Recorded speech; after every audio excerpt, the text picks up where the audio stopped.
The village in it with a map and a plan. No place too tiny for this determined man. Crossing the counties one by one, you'll see in every English corner a bit of history.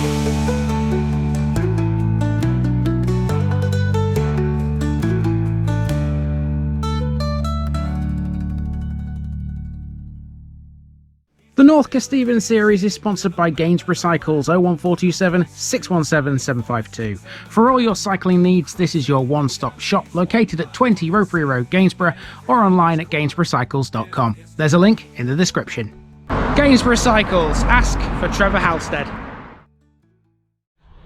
Welcome back to North Kesteven again, folks. Didn't I tell you on Monday that when that sun gets up it's going to be a beautiful day? Oh, trust me, it's a beautiful day, alright. Look at this. Look at this, look where I'm standing here. Beautiful Lincolnshire countryside. And you can see for miles here because we're kind of on a hilltop. It's not the biggest hill in the world because, you know, it's Lincolnshire, it's mostly flat, isn't it? But it's big enough to see a long way into the distance over there. It would be an even better view if you were stood on top of this water tower. Now, when I first saw this, I thought to myself, am I in America? Because that looks like the kind of water tower you would find across in the States and not here in rural Lincolnshire. Well, it's not in the States. You can find this water tower in the parish of Newton and Haceby.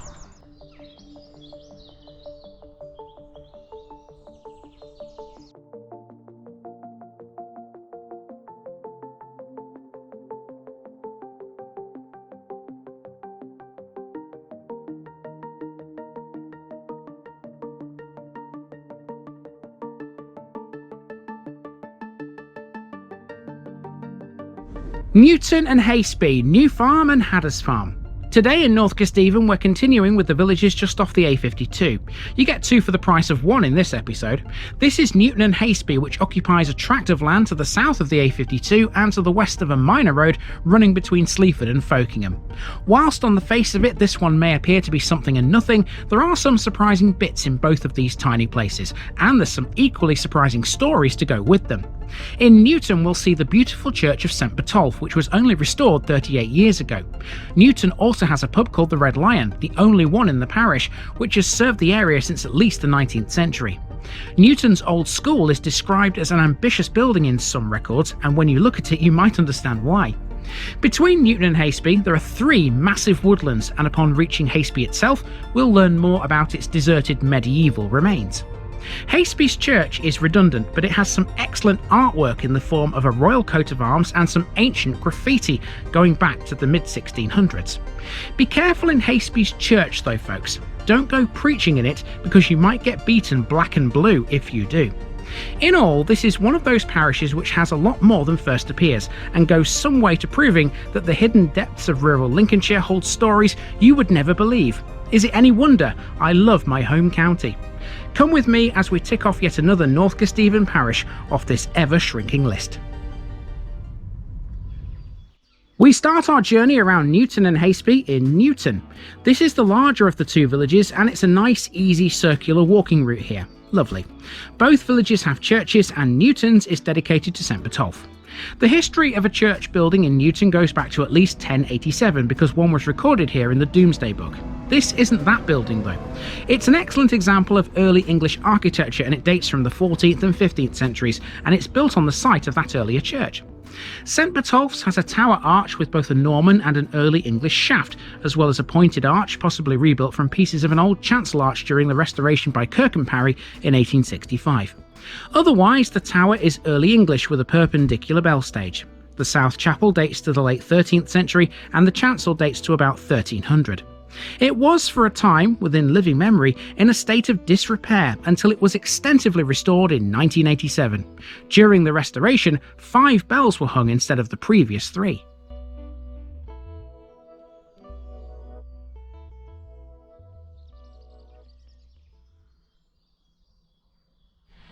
So if you visit the church yourself at the moment, you actually can't get into it because it's closed due to some structural issues, according to a note on the gate. Never mind though, there's still plenty of other things you could admire about Newton other than the church. The next thing is the old school, which is just over the road. Hopping across the road now to the corner of the lane that leads to Haceby, the next thing of note is an old school. Heritage records describe this building as quite ambitious. They may be right. Look at the size of the thing. Built in 1874, this was easily far too large for the village it was to serve. It might not be the only school Newton has ever had, amazingly. Records state there was a schoolmaster called Rylott Thomas who lived in the village in 1856. Although no mention is made of a school building, the chances are he would have taught in Newton. Let's not forget this was in the days before cars, and travelling between villages to work was practically unheard of. Now we're following the Haceby Road and we pass by an old blacksmith shop on the right, which is now a lovely private dwelling. So too, by the way, is the school that we've just seen. By ambling down this road, we're making our way to the other end of the village. It's all residential for a while, so I'll see you in a moment outside the local boozer. That's next.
Now, the Red Lion seems to be closed at the moment, but it has served Newton for over 300 years. A 19th or possibly 18th century pub, originally this popular venue has always had traditional homemade food on offer. Here you'll find friendly and helpful staff, 2 well-kept changing local beers, and sensibly priced wine. It has a bareboard style bar with a light wood counter, a black beam ceiling, a roaring fire, and a carpeted restaurant. All of those make this an amazingly warm and welcoming pub. There's a back terrace by the car park and 4 accommodation rooms too. The thing is, I'm not totally sure if all of that is currently available. Well, I'm no expert, but I don't think the pub's open at the moment, quite frankly, people. Not with the gates basically blocked by this steel fence. I wonder what's happening to the Red Lion at the moment. Who knows? Don't know. We're almost all the way around Newton now, because from this point we're just going to walk basically along the road that runs parallel to the one we've just walked down. That will pass across and take us back to the church, and then of course we need to hop into the car and take a look at the other village in this parish, and that would be Haceby. Now that's got a bit of history which is very different to anything I've shown you here in Newton.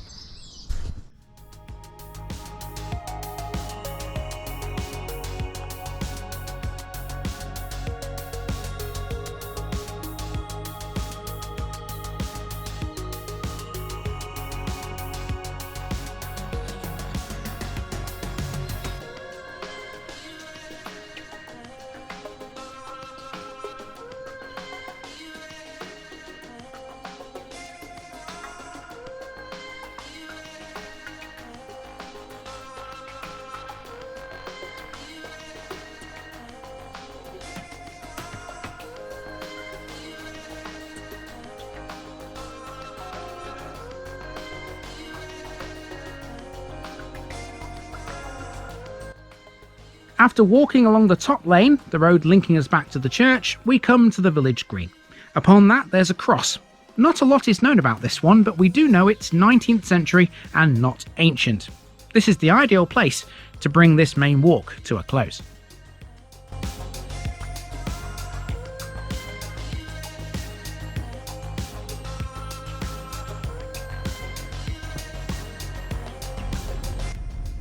So, with Newton in the books, let's head westwards towards the second settlement in the parish, Haceby.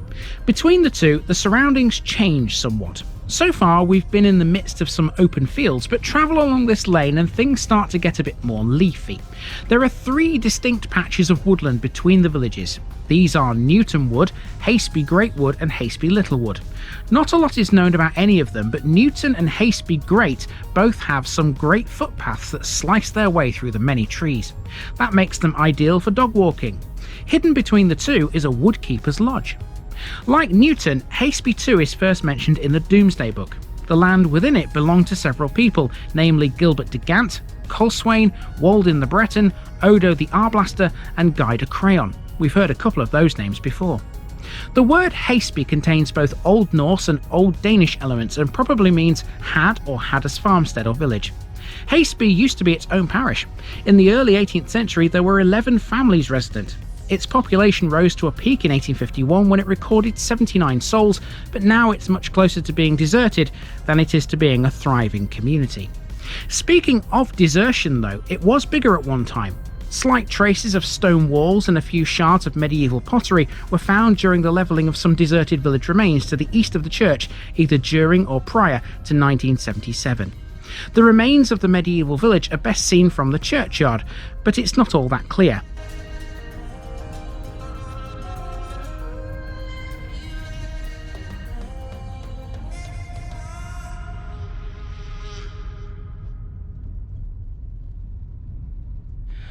Okay, so this is Haceby then, which is effectively just a collection of cottages and farms and not really much else. No major amenities out here. What it does have though is a church. Now I'm hoping this one's going to be open. It should be, because it's redundant. So we should be able to get in and have a look. I'm hoping when I get inside the church, assuming it's open, I don't meet anybody from the clergy, like a vicar or anything like that. And there's a reason for that. You'll see why in a moment. St Barbara's Church is redundant and dates back to at least the 11th century, and the oldest parts of the building are its tower and the chancel arch.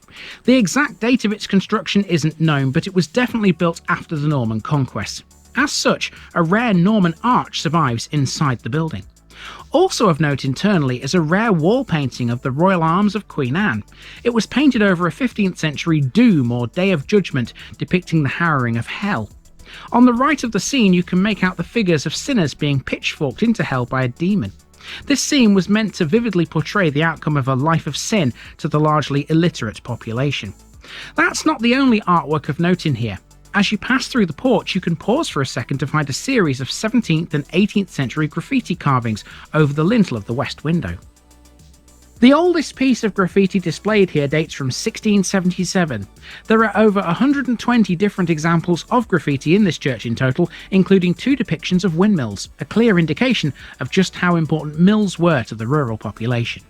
Although it's dedicated to St Barbara, some sources attribute it to St Margaret or even to both saints. Officially though, this is Barbara's church. In a way, it's good this one is redundant, given the local's history when it comes to preaching. In the 14th century, its vicar annoyed some of the locals so much with his preaching that he was set upon and beaten during a service. That's a bit harsh.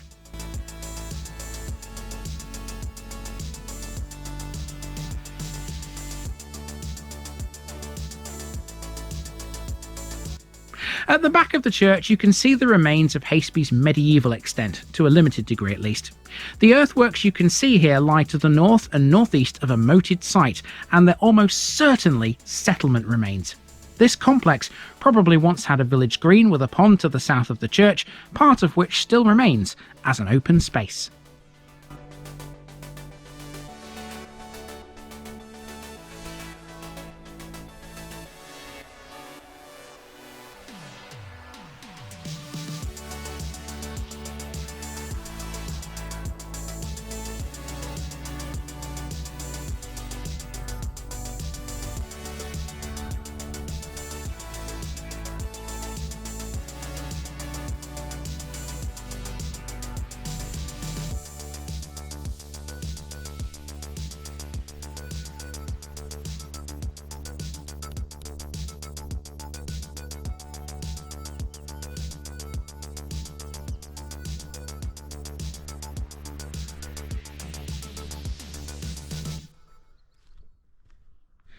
You know, it's funny, isn't it? We're all familiar with the concept of a city break and how people sort of try and escape everything by going to a different place with all the usual facilities and stuff like that they're used to. But you know what?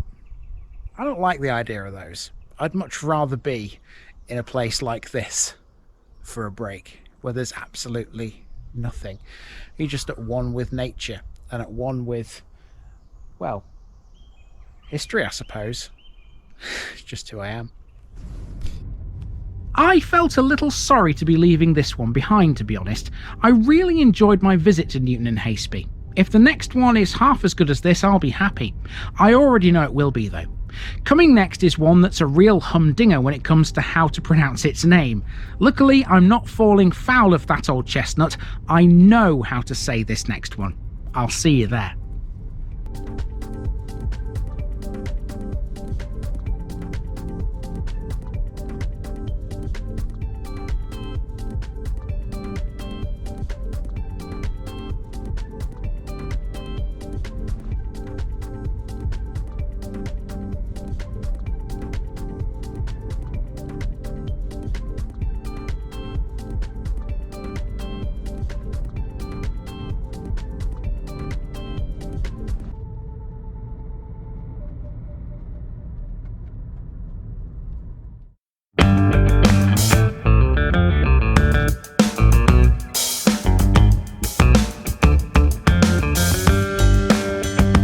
Now, just before I go, remember, this video is part of a huge project to visit every civil parish in England. That's more than 10,000. These routes are pre-planned, and due to time constraints, I can't cover every detail or walk down every street. Please don't complain if this video missed something out. I pronounce names how I choose to. I am very aware that local dialect may vary, and I don't take kindly to criticism about this. You've been warned. It's impossible to know everything too. If this video was terrible, make your own. If you're a regular watcher of The Village Idiot, you're not the only one. If you've got a small business, why not use my videos to advertise it? Leave a comment below if you're interested. And finally, thanks for watching this episode, everybody. Give us a like and a subscribe if you've enjoyed this episode, and share it with your friends and relatives. It all helps to keep this mission going. Until next time, I've been Andy, also known as The Village Idiot, and I'm out.